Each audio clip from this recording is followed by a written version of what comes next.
Bir narsani yaxshilab bilib oling. U otasini uyida och emas edi, siz uni to'ydiradigan.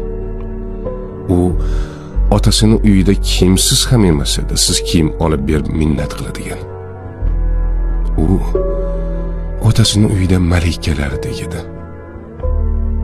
U otasini uyida siz aytgandek kasalmand ham emas edi.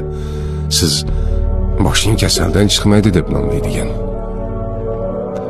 U otasini uyida kiyimsiz ham emas edi, siz kiyim olib berib minnat qiladigan. Hammasidan kechib sizning yoningizga keldimi? Ayolingizni qadrlang. Ayol Allohning omonati.